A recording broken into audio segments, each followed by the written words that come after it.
So, singing bowls. What are they? What are they used for? And what's the difference between them? Welcome. It's Malcolm from Groove Warehouse here. Today we're going to take a look at these ancient instruments and we're going to begin our journey into sound, into vibration, into meditation, and into healing. This is everything that you need to know about singing bowls. So, what are they? Singing bowls are idiophonic instruments that emit sustained tones, and we can generally use a mallet or a beater to strike or to rub the edge of the bowl to produce varying different types of sound.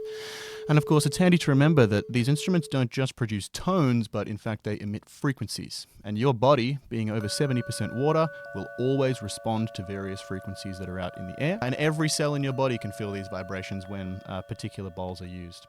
Now, are all these bowls the same? Let's take a closer look, shall we? So the short answer is no.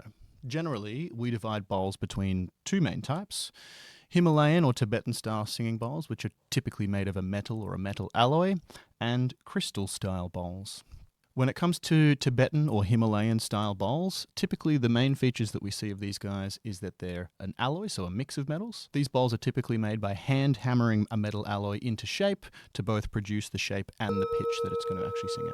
Oftentimes with Himalayan or Tibetan style bowls, when they're struck, they'll actually emit multiple frequencies. And the way that we often perceive these frequencies, both in our ears and in our bodies, is what we would call a complex set of overtones, where we're hearing multiple different frequency waves clash, and that's part of the experience of using bowls like these.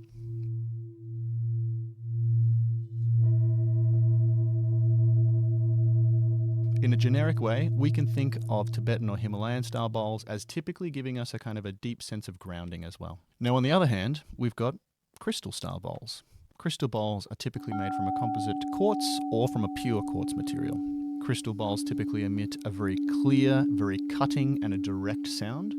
And crystal bowls are often tuned to very specific pitches or very specific frequencies. Like with many other instruments, you'll often see crystal bowls tuned to the chakras of the body, or indeed to celestial tunings like the Earth's rotation around the sun. It's handy to remember that there are both similarities and differences between these two varieties of bowls. Both varieties can certainly induce a deep state of meditation. They can both help to reduce stress. They can certainly both invite introspection. A generic way to remember the differences between them is that metal alloy style bowls typically invite a really complex overtone, whereas crystal style bowls often give us an expansive or a celestial type quality based on their very pure frequencies. So the last two questions, I suppose, would be, who are singing bowls really for? And which one would be right for you? And a singing bowl ultimately is for everyone. Anyone can get value or benefit or therapy from a singing bowl experience, and the one that's right for you is probably the trickiest question to answer of all. There's no right or wrong answer, and oftentimes when we experience these bowls, it's a really important thing for us to hear and feel them in a physical space. If you can, of course, or if it's impractical, definitely worthwhile seeing if you can seek out a video or an audio file of a bowl if you can. But it's handy to remember that we don't just listen with our ears, but we actually listen with our whole body as well. Oftentimes with folks that visit us here in store, they often like to say to me that the bowl chooses you. When you hear a bowl that really resonates with you on a personal level, the only thing that I can tell you is that your experience will tell you whether you'll really like it or not. At the end of the day as well, our experience with bowls, indeed with many instruments in this realm, is a completely subjective one.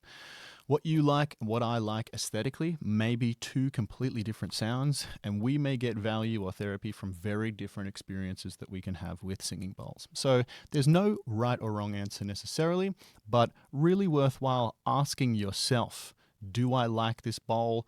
Do I enjoy the sound? Do I enjoy the experience?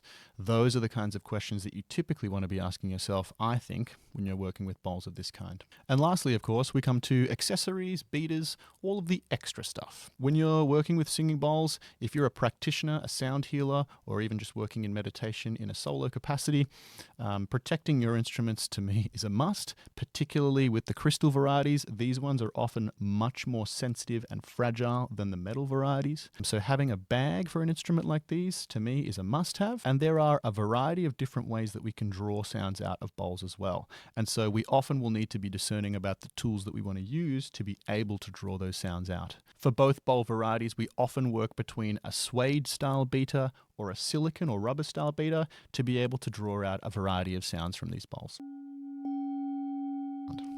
See you next time. And don't forget to make a joyous sound.